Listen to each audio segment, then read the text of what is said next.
দর্শক, জাতীয় নাগরিক পার্টির মুখ্য সংগঠক হাসনাত আব্দুল্লাহর উপর সন্ত্রাসী হামলার প্রতিবাদে বাংলা মোড়ে বিক্ষোভ করছে মহানগর এনসিপি, ঢাকা মহানগর এনসিপি। সেখানে আছেন সহকর্মী হাসিব পান্থ, তিনি আমাদের সাথে যুক্ত হচ্ছেন। পান্থ, জানাবেন সেখানে কেমন দেখছেন অবস্থা? ধন্যবাদ। আমি এই মুহূর্তে অবস্থান করছি বাংলা মোটরে। আজ সন্ধ্যায় যখন হামলার ঘটনা ঘটে তার পরবর্তীতে কিন্তু আসলে তারপরে গাজীপুরে কিন্তু 9টার দিকে কিন্তু একটি বিক্ষোভ হয়েছে এবং 10টা থেকে কিন্তু কেন্দ্রীয় কার্যালয় জাতীয় নাগরিক পার্টি, সেখানে জড়ো হচ্ছে বিভিন্ন শিক্ষার্থীরা। আমরা যদি একটু আপনাদেরকে দেখাই, এখানে আসলে যে সকল বৈষম্য বিরোধী শিক্ষার্থীরা ছিলেন, জাতীয় নাগরিক পার্টির যারা ছিলেন, তারা প্রত্যেকেই কিন্তু আসছেন এখানে এসে তাদের বিক্ষোভের বহিঃপ্রকাশ ঘটাচ্ছেন। এছাড়াও কিন্তু আমরা একটু কথা বলবো, এখানে কেন্দ্রীয় একজন নেতৃত্ব রয়েছেন।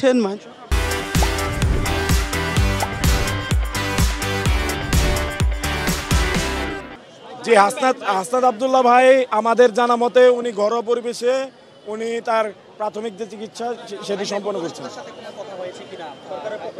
দেখুন, সরকারের পক্ষ থেকে এখন পর্যন্ত কোনো বার্তা আমরা সেরকম পাইনি।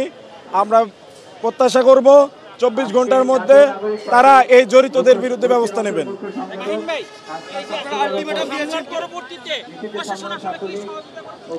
আমরা কিন্তু আসলে সরাসরি যুক্ত করেছিলাম জাতীয় নাগরিক পার্টির কেন্দ্রীয় কার্যালয়ের সামনে থেকে, যেখানে হাসনাত আব্দুল্লাহর উপর হামলার প্রতিবাদে কিন্তু আসলে জাতীয় নেতৃত্ব যারা ছিলেন নাগরিক পার্টি, তারা এখানে এসেছেন, অবস্থান করছেন, বিক্ষোভ মিছিল করেছেন কিছুক্ষণ আগে। এবং তিনি এমনটি জানাচ্ছিলেন যে সরকার পর্যায়ে কিন্তু এখনো কোনো সিদ্ধান্ত হয়নি, তবে যতক্ষণ পর্যন্ত না তাদের গ্রেপ্তার করা হচ্ছে তারা 24 ঘন্টার একটি আলটিমেটাম দিয়েছে। রেদন, সর্বশেষ ছিল আমার কাছে এই মুহূর্তে। হাসিব, আপনাকে ধন্যবাদ আমাদের সাথে যুক্ত হওয়ার জন্য।